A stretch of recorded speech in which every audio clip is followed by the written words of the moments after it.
Capítulo 4 Curas mentais nos tempos antigos.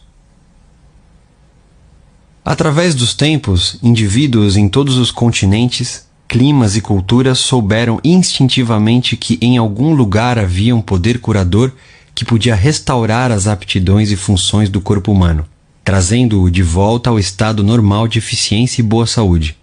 Acreditava-se que esse estranho poder podia ser invocado em certas condições e que, se corretamente conjurado, o resultado seria alívio do sofrimento. A história de todas as nações confirma que, de fato, existia essa crença.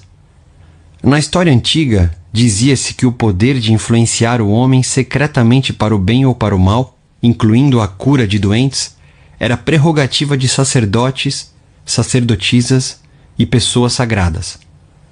Essas pessoas alegavam possuir poderes recebidos diretamente de Deus, incluindo a cura dos enfermos.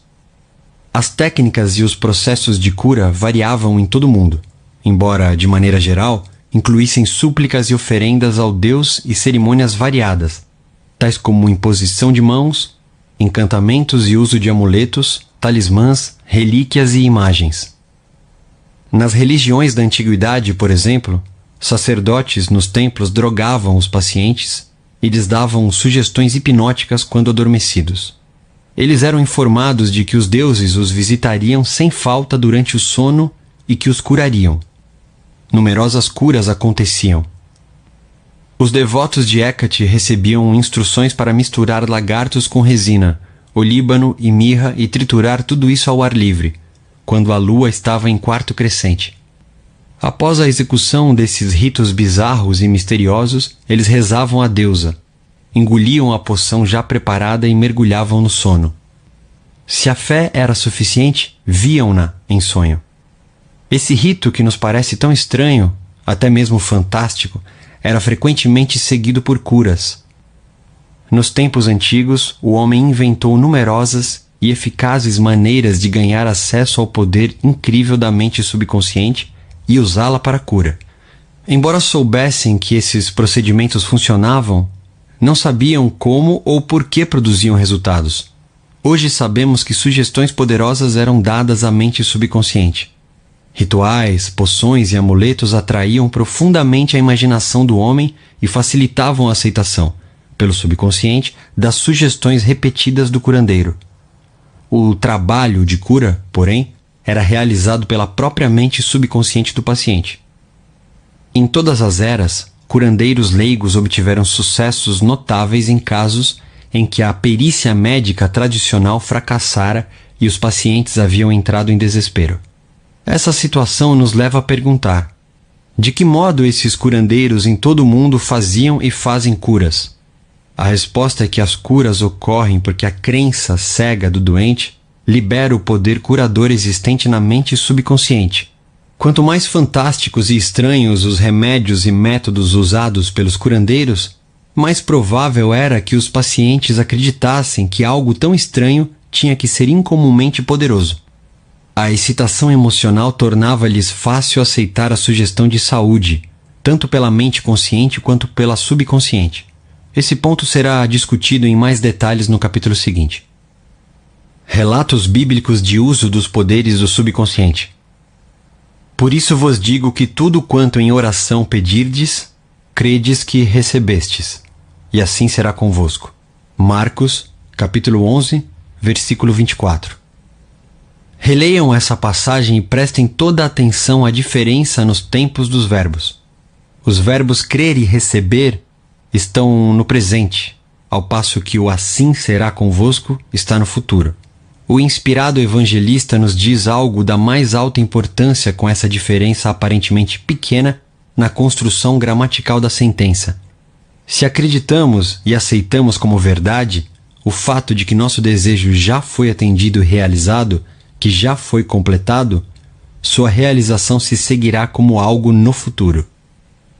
O sucesso dessa técnica reside na convicção profunda de que o pensamento, a ideia, a imagem já está na mente. Se queremos que alguma coisa tenha substância no reino da mente, ela deve ser pensada como realmente existente. No trecho bíblico temos, em umas poucas palavras enigmáticas, uma instrução concisa e específica sobre a maneira de usar o poder criador da mente, isto é, gravando no subconsciente aquilo que desejamos. Nosso pensamento, ideia, plano ou objetivo são tão reais em seu próprio plano como nossa mão ou coração no corpo. Ao empregar a técnica bíblica, varremos inteiramente da mente todas as considerações sobre condições, circunstâncias ou qualquer coisa que possa implicar resultado negativo. Estamos plantando na mente uma semente, conceito, que, se a deixarmos em paz, germinará sem falta e terá fruição externa. A condição em que Jesus insistia acima de todas era a fé. Repetidamente lemos na Bíblia: faça-se-vos conforme vossa fé. Se plantamos certos tipos de sementes no solo, temos fé em que elas germinarão segundo sua natureza. É assim que se comportam as sementes, e, confiando nas leis do crescimento e da agricultura, sabemos que elas brotarão segundo sua natureza. A fé descrita na Bíblia é uma maneira de pensar, uma atitude mental, uma certeza íntima, a convicção de que a ideia que aceitamos sem reservas na mente consciente será assimilada pela mente subconsciente e tornada manifesta. A fé é, em certo sentido, a aceitação como verdade daquilo que nossa razão e sentidos negam. É um fechamento, a recusa em escutar a pequena, racional, analiticamente consciente e adotar uma atitude de confiança completa no poder interior da mente subconsciente. Mas vejamos um dos exemplos bíblicos mais conhecidos da técnica de cura. Tendo ele entrado em casa, aproximaram-se os cegos e Jesus lhes perguntou: credes que eu posso fazer isso? Responderam-lhe: sim, Senhor. Então lhes tocou os olhos, dizendo: faça-se-vos conforme a vossa fé. E abriram-se-lhe os olhos. Porém, os advertiu severamente, dizendo: acautelai-vos de que ninguém o saiba. Mateus capítulo 9, versículos 28 a 30. Ao dizer: faça-se-vos conforme vossa fé, Jesus está pedindo abertamente a cooperação da mente subconsciente dos cegos, cuja fé era a grande esperança, o sentimento profundo, a convicção interior de que alguma coisa milagrosa aconteceria, que a prece que haviam feito seria atendida. E por isso mesmo foi. Essa é a técnica de cura consagrada pelo tempo, utilizada por todos os grupos de cura em todo o mundo, qualquer que seja a filiação religiosa. Ao dizer: acautelai-vos de que ninguém o saiba, Jesus insistia com os pacientes curados para que não discutissem com outrem a cura recebida. Se assim fizessem, poderiam ser prejudicados por críticas céticas ou depreciativas dos incrédulos. Essa situação, por seu lado, poderia contribuir para desfazer o benefício recebido das mãos de Jesus, ao depositarem na mente subconsciente pensamentos de medo, dúvida e ansiedade. Que palavra é esta, pois, que com autoridade e poder ordena aos espíritos imundos e eles saem? Lucas, capítulo 4, versículo 36. Quando o buscaram, os enfermos foram curados por sua própria fé, juntamente com a fé e a compreensão de Jesus do poder curador da mente subconsciente. Tudo o que decretava, ele sabia no íntimo que era verdade. Jesus e os necessitados de ajuda eram unos com a mente subjetiva universal. A certeza e convicção interiores de Jesus sobre o poder curador mudaram a configuração destrutiva, negativa do subconsciente dos enfermos. As curas resultantes foram a resposta automática a uma mudança mental interna. O comando que ele lhes deu foi o apelo que fez ao subconsciente dos doentes, além de saber, sentir e confiar absolutamente na reação da mente subconsciente às palavras que com autoridade pronunciou. Milagres em santuários de todo o mundo. Em todos os continentes, em todos os países, curas acontecem em santuários. Alguns são mundialmente famosos, outros conhecidos apenas dos que moram nas suas proximidades. Mas, famosos ou obscuros, as curas ocorrem por motivos idênticos e por meio dos mesmos poderes da mente subconsciente. No Japão, visitei vários santuários famosos. A peça central do mundialmente conhecido Santuário de Jiabutsu é uma gigantesca estátua de bronze, de 12 metros de altura, de Buda com as mãos postas, a cabeça inclinada em êxtase profundo. Observei velhos e jovens depositando oferendas aos pés da estátua, dinheiro, frutas, arroz, laranjas. Os devotos acendiam velas, queimavam incenso e entoavam preces com pedidos. Escutei atento o cântico de uma mocinha, enquanto ela entoava a prece de cabeça baixa e apresentava 2 laranjas como oferenda. Nesse momento, ela agradecia a Buda por ter lhe restabelecido a voz. Tendo-a perdido, recuperou-a no santuário. A fé simples em que Buda lhe restituiria a voz de cantora, se seguisse certo ritual, jejuasse e fizesse certas oferendas, a havia ajudado a despertar em si mesma a esperança. Como resultado, condicionou a mente até chegar a crer. Em seguida, o subconsciente transformou a crença em realidade. Não podemos enfatizar suficientemente o poder da imaginação e da fé total. Um exemplo maravilhoso nesse particular é o de um parente meu, residente em Perth, cidade do oeste da Austrália, que sofria de tuberculose. Tinha os pulmões profundamente afetados. O filho resolveu ajudá-lo a curar-se. Foi visitá-lo em casa e ele disse que conhecera recentemente um monge andarilho dotado de estranhos poderes.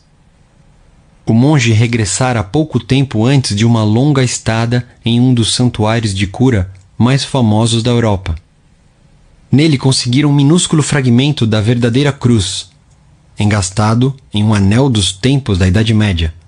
Ao longo de séculos, incontáveis sofredores haviam sido curados após tocar o anel ou fragmento da cruz. Ao ouvir essa história, o filho contou ao monge a doença do pai e lhe implorou que lhe emprestasse o anel. O monge concordou. Em vista disso, o filho lhe fez um donativo espontâneo equivalente a $500. Quando mostrou o anel ao pai, o idoso cavalheiro praticamente arrancou-o de sua mão. Apertou o anel contra o peito, orou em silêncio e foi dormir. Na manhã seguinte estava curado. Todos os testes clínicos deram resultado negativo. Curas como essa acontecem o tempo todo. O mais notável em tudo é que a espantosa história do filho não passava de uma invenção.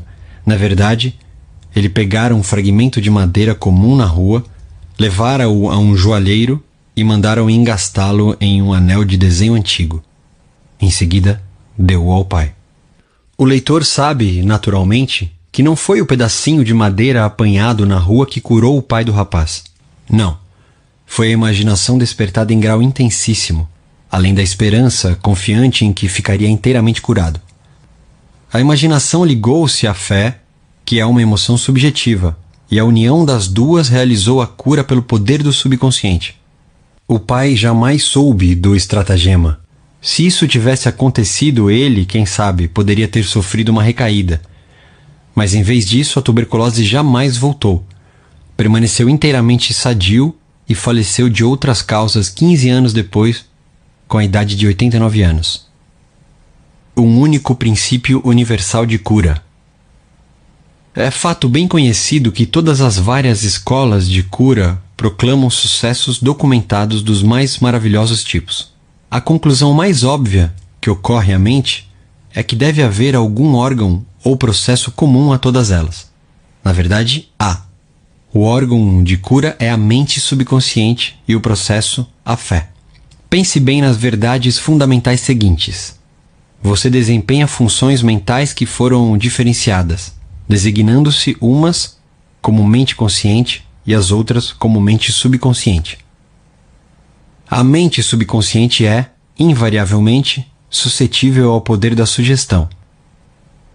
A mente subconsciente exerce controle absoluto das funções, condições e sensações de seu corpo. Você certamente sabe que sintomas de praticamente todas as doenças podem ser induzidos por sugestão em pacientes hipnotizados. Um indivíduo nessas condições pode, por exemplo, ficar com febre alta, afogueado ou sentir calafrios, conforme a natureza da sugestão. Você pode lhe sugerir que ele está paralisado e ele não conseguirá andar, ou manter uma xícara de água fria sob o nariz e lhe dizer: esta xícara está cheia de pimenta, cheire-a. Ele vai espirrar violenta e repetidamente. O que é que você imagina ter causado os espirros? A água ou a sugestão? Se alguém lhe disser que é alérgico a flores, você pode colocar uma delas sintética ou um copo vazio sob o nariz da pessoa quando ela estiver em estado hipnótico e lhe dizer que é uma flor. Ela imediatamente exibirá os sintomas alérgicos habituais. Esse fato demonstra que a causa dos sintomas está na mente subconsciente. A cura dos sintomas ocorre nela também. Diferentes escolas de medicina, tais como osteopatia, quiroprática, qigong, acupuntura e naturopatia produzem, todas elas, curas notáveis. O mesmo acontece com os ritos e as cerimônias das várias crenças religiosas em todo o mundo. É evidente que todas essas curas são realizadas por intermédio da mente subconsciente, a única curadora existente. Note só como ela cura um corte num dedo. Ela sabe exatamente como fazer isso. O médico põe uma atadura e diz: a natureza curará o ferimento. Natureza, porém, nada mais é do que outro nome para a lei natural, a lei da mente subconsciente. O instinto de autoconservação é a primeira lei da natureza e principal função da mente subconsciente. Seu instinto mais forte é a mais potente de todas as autossugestões. Teorias profundamente diferentes. Muitas e diferentes teorias de cura foram propostas por diferentes seitas religiosas e grupos de terapia pela prece. Muitos alegam que, uma vez que suas práticas produzem resultados, a teoria que defendem deve ser a certa. Mas como vimos neste capítulo, essa alegação carece de fundamento. Como você sabe, há vários tipos de cura. Franz Anton Mesmer, 1734 a 1815, um médico austríaco que clinicava em Paris, descobriu que aplicando ímãs ao corpo doente podia curar milagrosamente a doença de que ele sofria. Realizou também curas com vários outros tipos de material, como vidro e metal. Mais tarde, abandonou o uso desses objetos em troca de passes sobre o corpo do paciente. Proclamou que a verdadeira causa de suas curas eram o que denominou de magnetismo animal. Formulou a teoria de que alguma substância magnética misteriosa era transmitida pelas mãos do curador ao paciente. Mesmer emprestou seu nome a esse método de tratamento, que veio a ser conhecido como mesmerismo. Hoje nós o conhecemos como hipnotismo. Outros médicos, invejosos do sucesso de Mesmer, alegaram que todas as suas curas eram devidas à sugestão e a nada mais.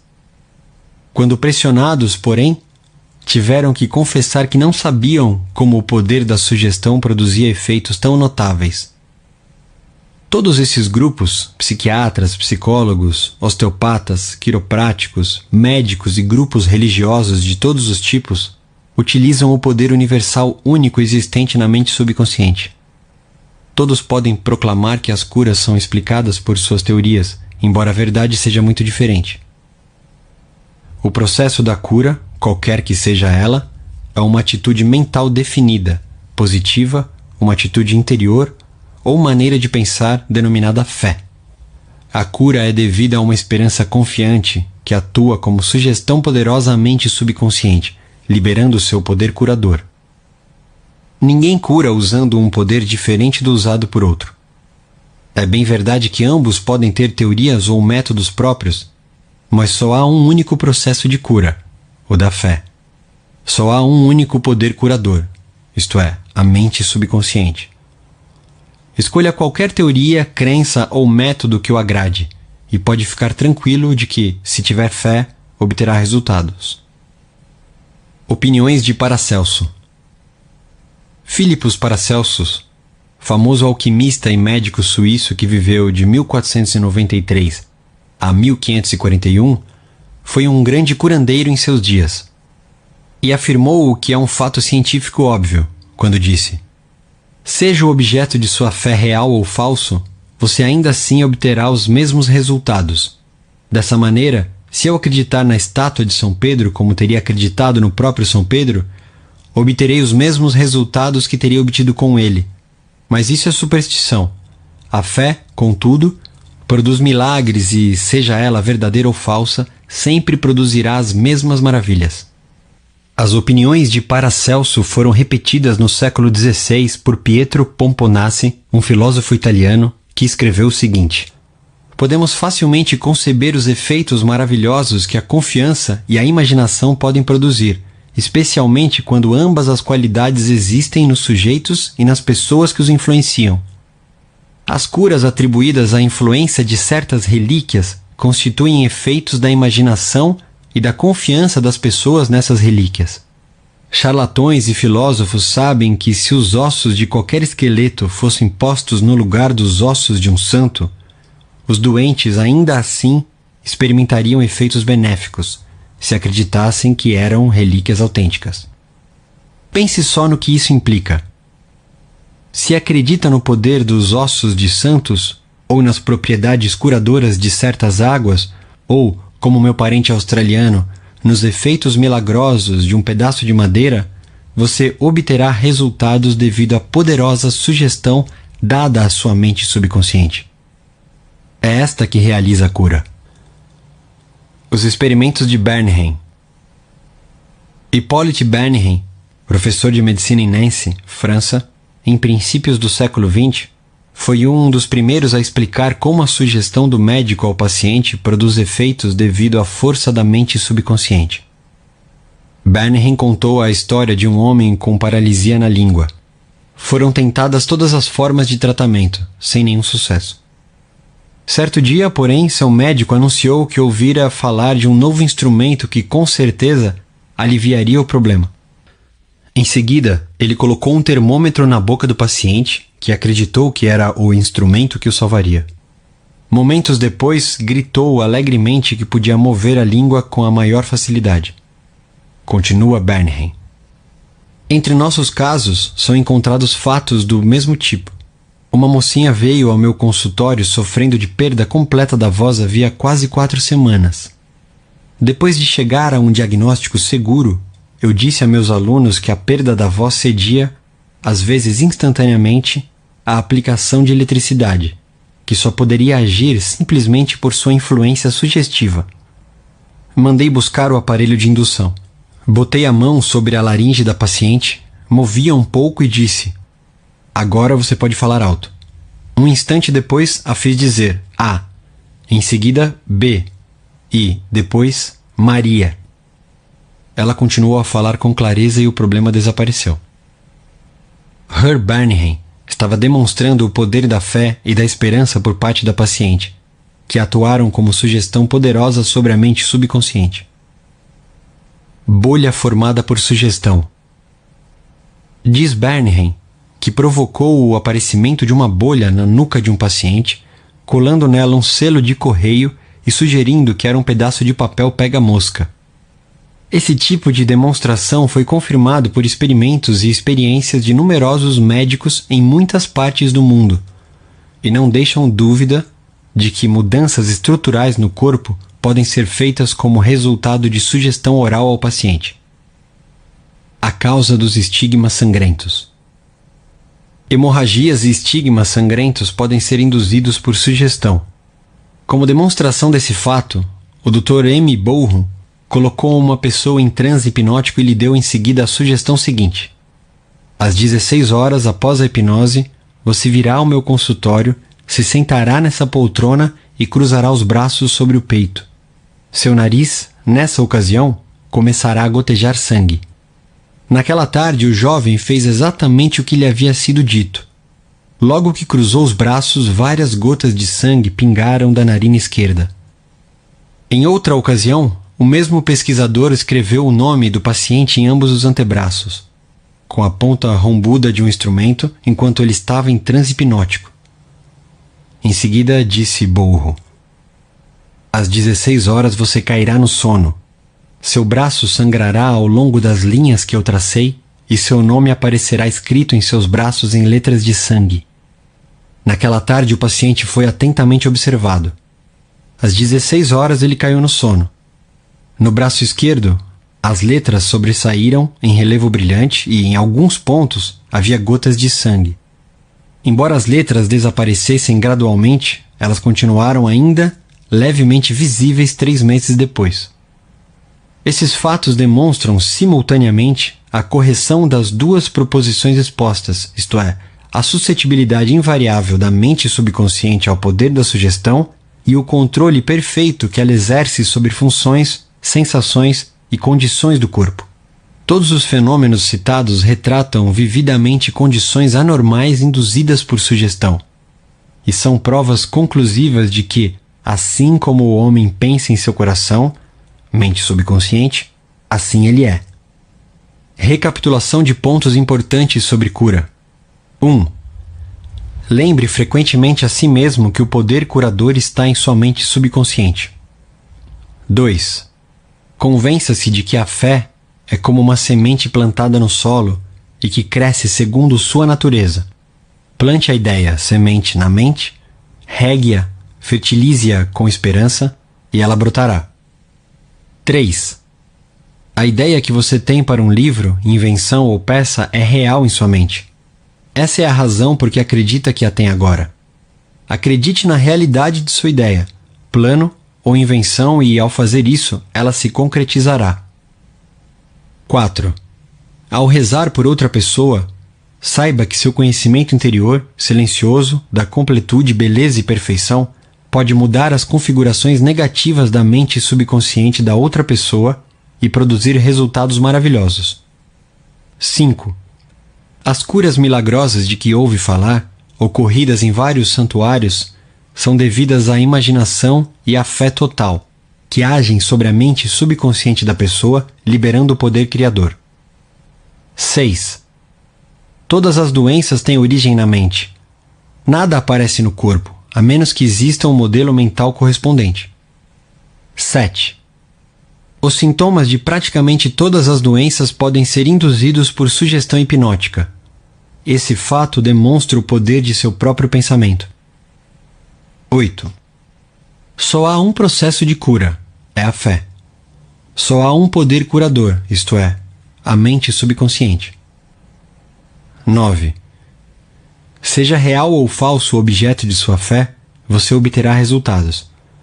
A mente subconsciente reage ao pensamento que está em sua mente. Pense em fé como um pensamento na mente e isso será suficiente.